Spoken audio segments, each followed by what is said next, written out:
The 30-second ad has been the backbone of television for as long as anyone can remember. It's also been really the backbone of video advertising. You think about YouTube, they've normally got like a 30-second ad that plays before you watch the thing that you want to watch, except YouTube have decided to dump it. Why? Well, to discuss that, we have our panel this week. We have Claire Riley from the technology website CNET, and we have Peter Marks, the technology editor for RN Breakfast with Fran Kelly.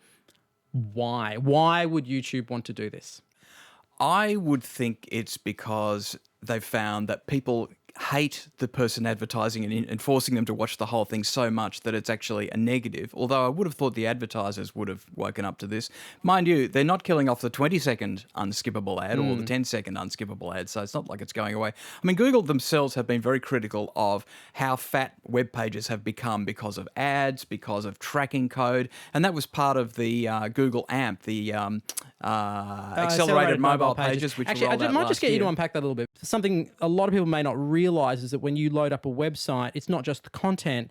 There's a whole bunch of things going on behind the scenes, trackers and ads and stuff like that. Exactly. There have been examples where the story itself might have been 1 kilobyte and the ads and the tracking and everything took it up to megabytes. So, of course, Google was critical because this meant that the experience on smaller devices over slower connections was bad. It took a long time for stories to actually load. So they introduced this idea, which was a very pared back, stripped down kind of page that, yes, it does have some tracking, but it's standardized tracking. And, you know, basically people get the content really quickly. So even Google, of course, who owns YouTube, have been conscious of that. So we're starting to see the disaggregation or aggregation of news out of the actual publisher's site into things like Apple News, Google Play News, Facebook instant articles. If you're clicking on something on Facebook, chances are that it's coming up in an AMP article, so that it's this instant load. You'll notice the bar up the top doesn't look like that typical sort of place where you type in your URL. So it's like a little thin black bar. It loads really fast, and those are accelerated mobile pages, but also Facebook instant articles as well. Yeah, exactly. Yeah.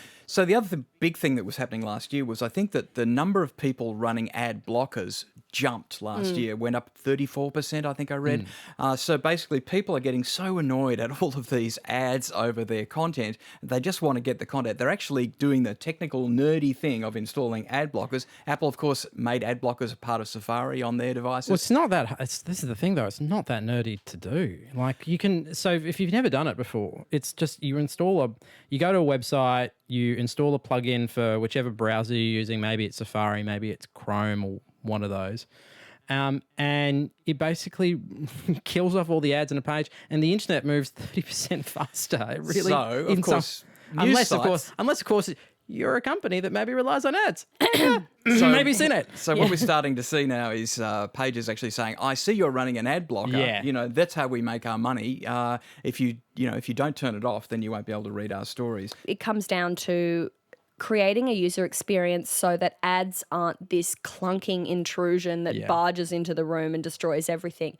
It could be you see more news sites doing paid content. Yep. I mean, I have problems with that because a lot of them are doing it terribly and it's not very clearly demarcated, but that's a whole other question. And it's also about the modern media landscape, and we kind of moved from broadcast to the internet, and I think the ad sales people kind of thought, cool, it's like a TV for your computer. For sure. So I'm going to treat YouTube as that 30-second ad space, and that's the real estate I'm going to sell. Forgetting that now, as new generations come through, that as we go increasingly to mobile, that experience is awful. On desktop, you're just sitting there muting, turning away for 30 seconds, opening another window, and then coming back to it. Yeah, I mean, these things are being used in such an evil way. The interstitials, the popovers, the auto-playing video with audio. Do you remember pop-ups of the early internet? Gosh, what they're terrible. Yeah, other windows that would be open, all this kind of stuff. It's just... I love it when we get nostalgic for like 10 years ago. But also, in the olden days. new consumers, especially that lucrative Gen Y millennial market, they are not necessarily sitting down and consuming media around the old log fire of YouTube. They are...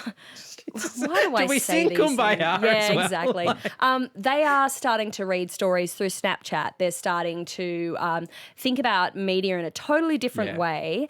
And so why would they want to have the same experience? They're not nostalgic for the experience of television. They don't understand that television is the, I mean, you mute the TV, or are they even watching broadcast TV? No, are they they're just not. They're not. sitting down and the streaming problem on catch up? with ads on the internet, of course, is that there's just so many spots. The unlike the Super Bowl, where you've only got a couple of spots and people pay millions for them, there's just a huge inventory available. So basically, we're in this arms race for attention for users, and they're getting more and more irritating. I can remember seeing people looking at websites and actually holding their hand up in front of the ad that was jumping around while they're trying to read the text, because often you just want to read a short text item. You don't want autoplay video. CNET.